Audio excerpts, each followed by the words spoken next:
আসসালামু আলাইকুম ওরহমতুল্লাহি ওবরাকাতুহ।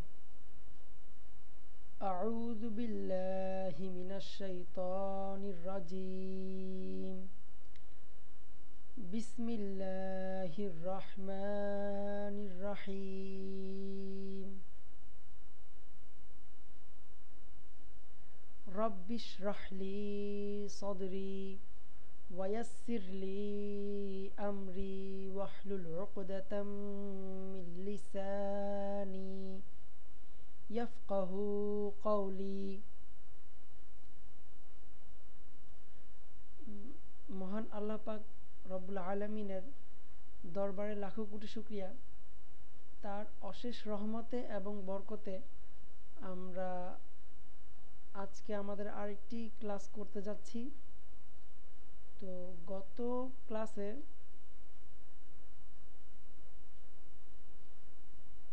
আমরা আলোচনা করেছিলাম, গত ক্লাস থেকে আমরা আলোচনা শুরু করেছিলাম হচ্ছে কোরআন শরীফ পড়তে গেলে আমাদের যে তাজভিদের প্রয়োজন হয়, তো সেগুলো নিয়ে আমরা আলোচনা করছিলাম। তো গত ক্লাসে পড়েছিলাম হচ্ছে কলকলা। কলকলা নিয়ে আমরা কিছুটা আলোচনা করেছি। তো যেহেতু ওটা আসলে প্র্যাকটিসের বিষয়, আমরা যখন কোরআন শরীফ তেলাওয়াত শুরু করব তখন ওটা একটু ক্লিয়ার হবে ইনশাআল্লাহ। আর আর কয়েকটি ক্লাসই আছে, তারপরে আমরা ইনশাআল্লাহ কোরআন শরীফ পড়া শুরু করব যদি আল্লাহ তাআলা কবুল করেন। তো আজকে শিখব হচ্ছে ওয়াজিব গুন্না। তো এইটাও তাজভিদের একটি গুরুত্বপূর্ণ একটি অংশ। তো মূলত তাজভিদটা অনেক, মানে এটা আলাদা একটা সাবজেক্ট। হ্যাঁ, অনেকে শুধু এটা নিয়ে গবেষণা করে বা পড়াশোনা করে সুন্দরভাবে কোরআন শরীফ তেলাওয়াত করার জন্য। আমরা আমাদের দেশে যাদেরকে কারি বলে জানি আর কি। তো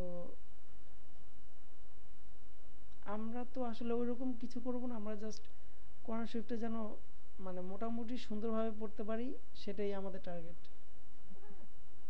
তো বিসমিল্লাহ। ওয়াজিব গুন্না হচ্ছে নুন এবং মিমের উপরে তাসদিদ হলে সেটাকে গুন্না সহকারে পড়তে হয়। মানে সেটা কি রকম, প্রথমে বুঝেন। যদি নুন এবং মিমের উপরে তাসদিদ হয়, নুন এর উপরে যদি তাসদিদ হয় তাহলে সেই নুনকে একটু মানে গুনগুন করে পড়তে হয় আর কি, অনেকক্ষণ ধরে চেপে ধরে রাখতে হয়। তো এটা উচ্চারণটা হবে হচ্ছে এরকম, যেমন ইন্না, ইন্না, এটা হবে হচ্ছে এরকম আর কি উচ্চারণটা হবে। তো আসলে আমরা পড়া শুরু করি। আলিফ নুন জের ইন, নুন জবর না, ইন্না।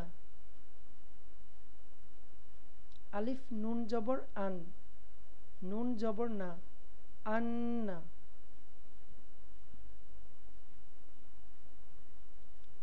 আইন মিম জবর আম, মিম জবর মা, আম্মা।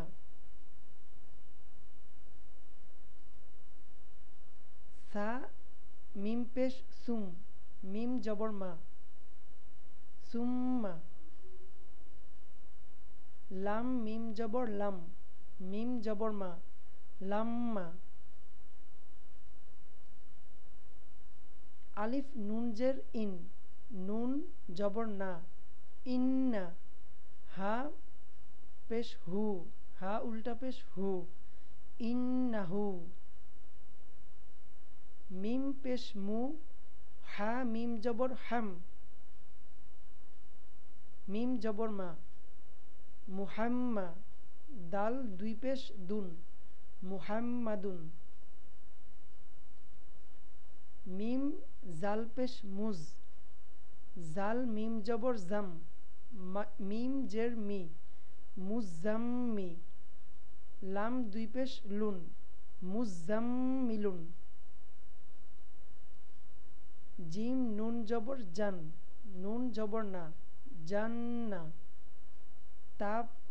তা জের তি, জান্নাতি। জিম জবর জা, হা নুন জবর হান, নুন জবর না, হান্না। মিম জবর মা, জাহান্নামা। আলিফ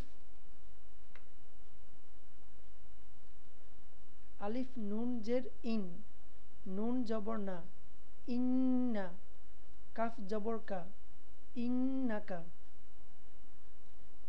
তো মোটামুটি আজকে পড়লাম, যখন ইনশাআল্লাহ আমরা কোরআন শরীফ পড়বো তখন বিষয়টা একটু ক্লিয়ার করার চেষ্টা করবো ইনশাআল্লাহ। আর আরেকটি বিষয় বলা দরকার, সেটা হচ্ছে যে অনেক সময় আমার সিনের উচ্চারণটা মানে কিভাবে দেখাই, যেমন সিনের উচ্চারণটা অনেক সময় রেকর্ডিংয়ের সমস্যার কারণে সেটা মানে একটু সা ধরনের হয়। তো আপনি এটা একটু কনসিডার করবেন, কারণ আমার আসলে খেয়াল থাকে না কেন জানি একটু অনেক সময় রেকর্ডিংটা সুন্দর হয় না। তো আপনারা নিজ থেকে একটু বিষয়টা বুঝে নেবেন, একটা হচ্ছে সা আর একটা হচ্ছে সিন। হ্যাঁ, বিষয়টা একটু দেখবেন, যেমন এখানে দেখুন এটা হচ্ছে সা আর এটা হচ্ছে সিন। তো যেমন বিস, বিস, বিসের ক্ষেত্রে হচ্ছে সিন, আর সা এটা অন্য মানে অন্য একটা অক্ষর। তো বিসমিল্লা বলতে গেলে অনেক সময় বিসমিল্লার মতো উচ্চারণ হয়, বিসমিল্লা। তো এটা আসলে ভুল। হ্যাঁ, রেকর্ডিংয়ের কারণে সম্ভবত এরকমটা হয়। আমি যত আমার মানে এরকমটা কেন হয় আমি নিজেও জানি না। তো আপনারা একটু বুঝে নেবেন বিষয়টা। হ্যাঁ, তো আচ্ছা, এরপরে আমরা যেটা শিখি সব সময় শব্দ, তো আমরা শিখছিলাম হচ্ছে ইসমে জামেদ। তো সেগুলোর কিছু ব্যবহার আজকে আমরা দেখব। যেমন আমরা পড়ি যে ইহা বা উহা, যেটা ইংলিশে দ্যাট। হ্যাঁ, তো আমরা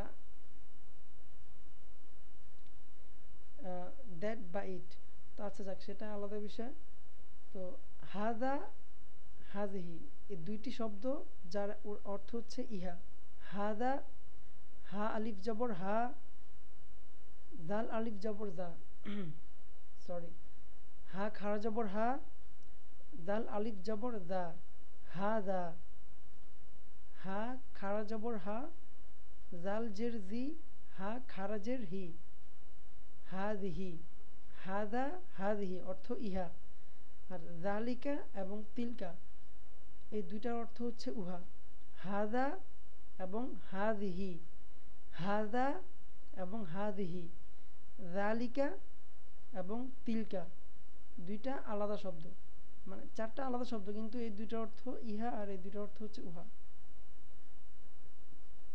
যেমন আমরা যদি বলি যে হাদা কিতাবুন, অর্থ কি হবে? কিতাবুন অর্থ আমরা গত পর্বে শিখেছি, কিতাবুন অর্থ হচ্ছে বই, একটি বই। তাহলে যদি আমরা বলি যে হাদা কিতাবুন, তাহলে অর্থ অর্থ হবে হচ্ছে ইহা একটি বই বা এই হয় একটি বই। তারপরে আছে জালিকা কলামুন, উহা হয় একটি কলম। জালিকা অর্থ উহা আর কলামুন অর্থ কলম, সেটা আমরা জানি। হাদা অর্থ ইহা, বাইতুন অর্থ ঘর। হাদা বাইতুন, ইহা হয় একটি ঘর। জালিকা জিদারুন, উহা একটি, জিদারুন অর্থ কি? দেয়াল। জালিকা জিদারুন, উহা একটি দেয়াল। তারপরে হাদা বাবুন, ইহা একটি দরজা। জালিকা মিসবাহুন, উহা একটি বাতি। হাদা সারিরুন, হাদা সারিরুন, হাদা সারিরুন, ইহা একটি চেয়ার।